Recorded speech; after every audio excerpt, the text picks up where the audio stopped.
Williamson County is north of the city of Austin and has continuously been ranked as one of the fastest growing counties in the entire United States. Growth projections estimate the population will quadruple in the next 30 years, which means the 44% growth rate over the previous 10 is just the beginning. Cities like Round Rock, Georgetown, Leander, Cedar Park are some of the more popular areas, and they have all grown rapidly and have also seen some of the fastest increases in home prices. Stick around for this video, and I'll go over some of the reasons why these northern suburbs are so popular. And I'll also provide a housing market recap so you can better understand which areas are the most popular and the most expensive.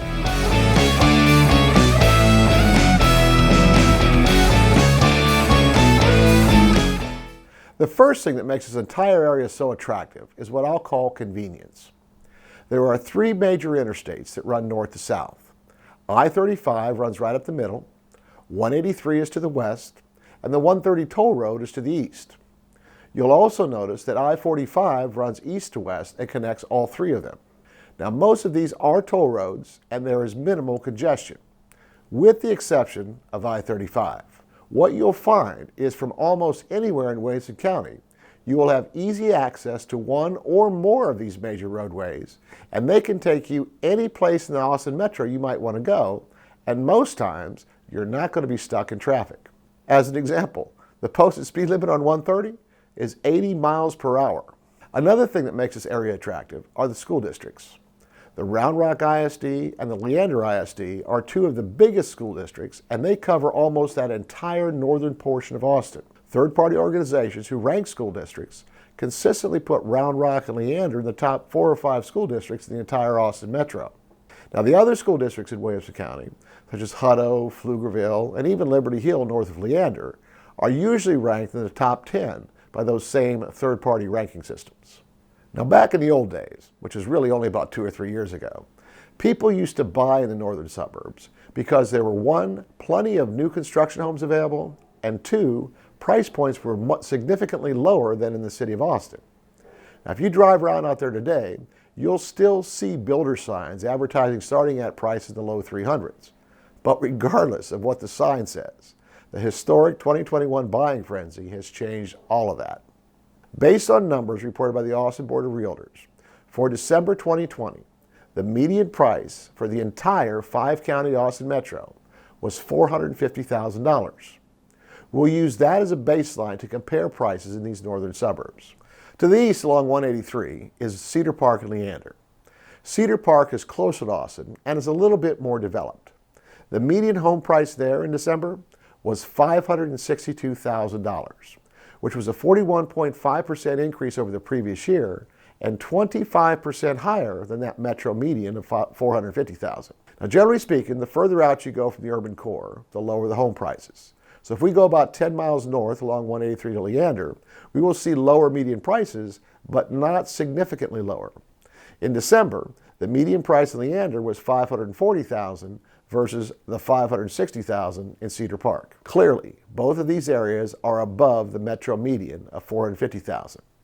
Now, you might find some houses listed in the 400s, but because so many people want to live here, you're also going to see more buyers competing for each listing, and that eventual sales price is often much higher than the original list price. Take a look at this graph. In January 2020, the median price was right at $300,000. A year later, it had grown to $370,000, which is about a 25% increase. But prices really took off in 2021. 2 other callouts from these December sales statistics. 1, Leander Cedar Park saw a 4% decrease in the number of transactions over the previous year, and 2, only 0.3 months of available inventory, which works out to about 10 days. In other words, there are fewer houses available for sale, they sell quickly, and for a lot more money than they did just a year ago. Now, if you move east across the northern suburbs, you'll begin to find median prices closer to that metro median of $450,000.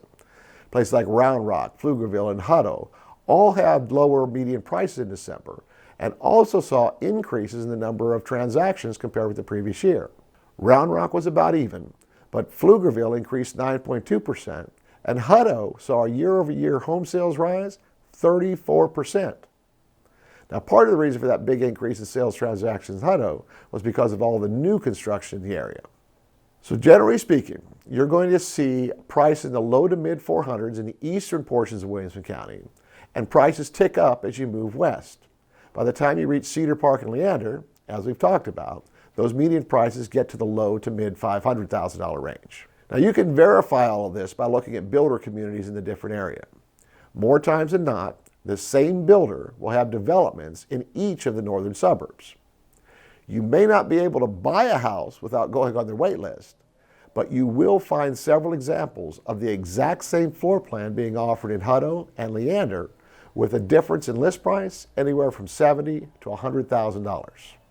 North of Leander is Liberty Hill, and you'll find prices there comparable to Hutto. But if the low 400s is still outside your price range, then you're probably going to need to extend your search even further out. You can go northwest along Highway 29 to Bertram, north on I-35 to Gerald, or east on 79 to Taylor to find both resale and new construction homes listed in the low to mid $300,000 range.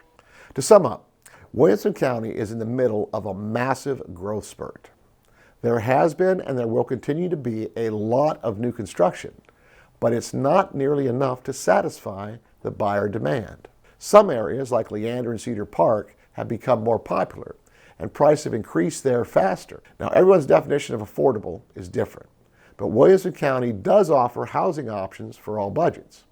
It's just that the lower the price point you're looking for, the further out you're going to have to go to find it. Now, if you like this video, you should check out this other one that I did. And don't forget to subscribe to my channel and hit that notification bell. All of my contact information is in the video description, so don't be shy. Let's make your real estate dreams come true.